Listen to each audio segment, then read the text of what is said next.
Welcome प्यारे बच्चों। कैसे हैं आप सभी लोग?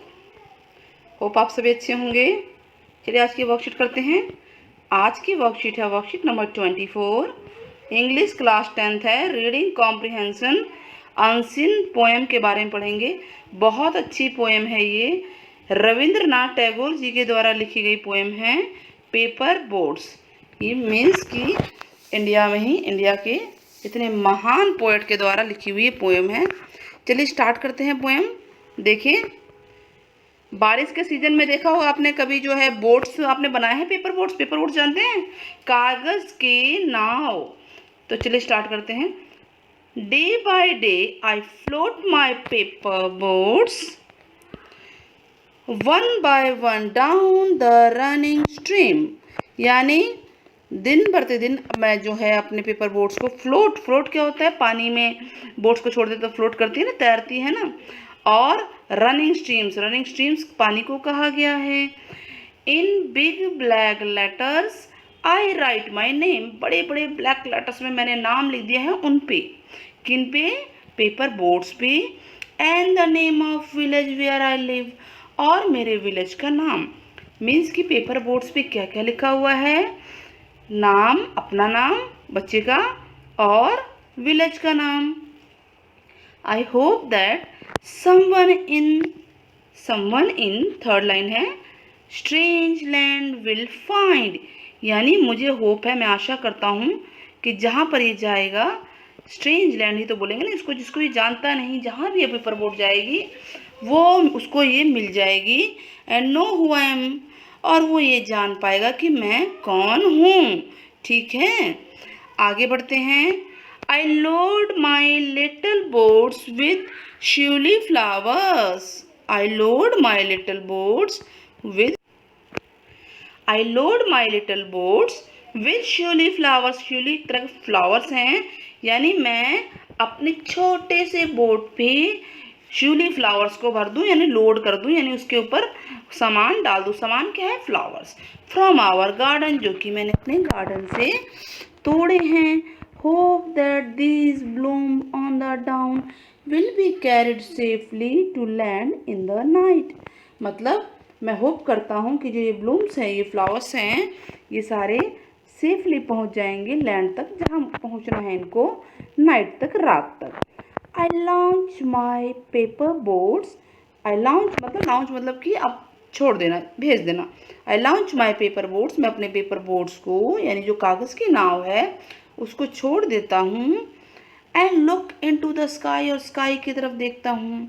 And see the little clouds, और छोटे छोटे क्लाउड्स को देखता हूँ। Setting the white bulging sails, ऐसा लग रहा है कि जैसे white bulging sails बहुत सारे आ रहे हैं। ठीक है, दी मतलब कि वो जो क्लाउड्स के लिए बोला गया है। I know not what playmate of mind in the sky sends them down. कि मतलब मेरा कोई प्लेमेट, साथी, दोस्त है जो भी है स्काई में, वो इनको नहीं डाउन करेगा in the air to race with my boat.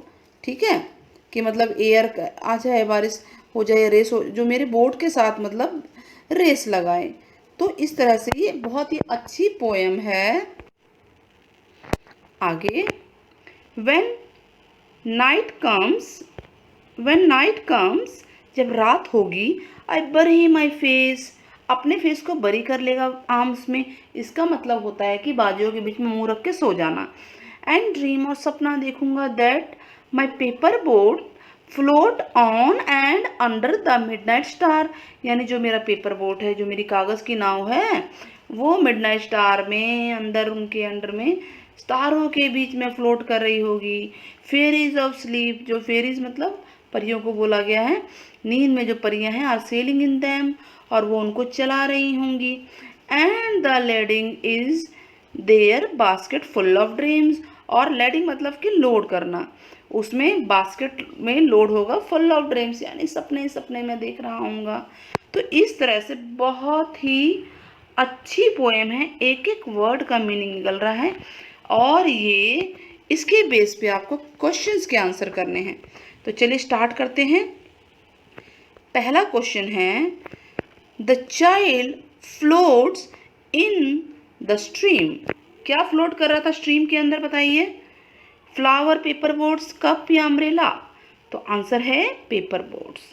The child rights the name of dash on the paper boats, किसका नाम लिख रहा था? विलेज का, स्कूल का, सिस्टर का, फ्रेंड का? तो आया था ना अपना नाम और विलेज का था, है ना? तो ये लिखेंगे the child hopes that someone in dash will find the paper boats, कोई ना कोई इसको पालेगा। कहाँ पे, कौन सी जगह पे? Strange land, market, playground, theatre. तो हमारे जो पोएम है उसमें स्ट्रेंज लैंड आया था। साथ के साथ बच्चों टिक लगाते रहिए, और अगर वीडियो पसंद आती है तो चैनल को सब्सक्राइब करना ना भूलें, साथ ही अपने दोस्तों में भी शेयर करें और बेल आइकन ज़रूर दबाएं ताकि आपको नोटिफिकेशन भी टाइम टाइम पर मिलती रहे। चलिए आगे बढ़ते हैं। Question number 4, the child fills that dash flowers in the paper boards, कौन से फ्लावर्स पेपर बोर्ड में वो फिल करता है? तो शिवली के थे ना, शिवली फ्लावर्स थे, ठीक है, शिवली फ्लावर्स थे। ये पेपर बोट्स पहले में आया था ना, ठीक है, दूसरे में विलेज आया था, तीसरे में स्ट्रेंज लैंड आया था, और फोर्थ में शिवली के फ्लावर्स थे। Dash in the sky will set the sail for the boat according to the child, sky में कौन है जो सेल करेंगे, बोट को चलाएंगे? तो स्काई में थे हमारे क्लाउड, यही थे ना, ठीक है, क्लाउड्स थे। When the night time comes, जब रात होगी, the child wants the paper boat to float under, क्या चाहता है कि क्या हो? पेपर बोट किसके अंडर में फ्लोट करे? स्टार्स आया था ना, स्टार, ठीक है, तारों के बीच में है। देखिए निशान लग चुका है, अभी इरेज हो जाएगा, आप देख लीजिए स्क्रीन पे है ये, क्योंकि मैं आपको ये दिखाना चाहती हूँ पोएम में कहाँ आया था। ये देखिए, जब नाइट कम आएगी तो मिड नाइट स्टार, ये लिखा हुआ है ना मिड नाइट स्टार, ये देखिए मिड नाइट स्टार लिखा हुआ है, ये मिडनाइट स्टार ये है आपका यहाँ पे, ठीक है, तो ये है, तो ये आंसर उसका होगा। चलिए अब आगे बढ़ते हैं। तो क्वेश्चन नंबर 6 का आंसर होगा, क्या होगा? Stars. According to the child, ऊपर के आंसर मैं सब लगवा चुकी थी, अब हट चुके हैं। According to the child dash are sailing in his paper boats, कौन सेलिंग करेंगे? फेरीज आया था ना, सपनों की जो फेरीज हैं, परियां हैं, वो चलाएंगे उसके पेपर बोट्स को। The title of the poem क्या है बच्चों? Paper boat, cloud, strange land या फेरीज? तो टाइटल है paper boats. A word from the passage, जिसका मीनिंग क्या है? Things carried in a ship, वो चीज़ें जो शिप में कैरी हो जाती हैं, क्या होंगे? लैडिंग बोलते हैं, उसका मतलब होता है ब्लूम्स खिलना होता है, प्लेन साथ ही दो से बल्जिंग मतलब उभरा हुआ, तो इसका मतलब ये है जिसमें कोई चीज़ लोड करते हैं, इसका मतलब लोडिंग हो जाता है, तो इसका सेम मीनिंग बताना है। विच सीजन डू यू थिंक, कौन सा सीजन है जो पेपर बोट्स फ्लोट कर रहा है चाइल्ड? कौन सा मौसम होगा? समर, सीजर, विंटर, रेनी? तो रेनी मौसम होगा, रेनी सीजन होगा, ठीक है। तो इस तरह से हमारा ये क्वेश्चंस हो जाते हैं, और होप आपको वीडियो भी समझ में आ गई होगी और सारे आंसर भी आपको दिख रहे होंगे। अगर वीडियो पसंद है बच्चों, चैनल को सब्सक्राइब करना ना भूलें। टिल देन बच्चों, टेक केयर, बाय बाय, फिर मिलेंगे।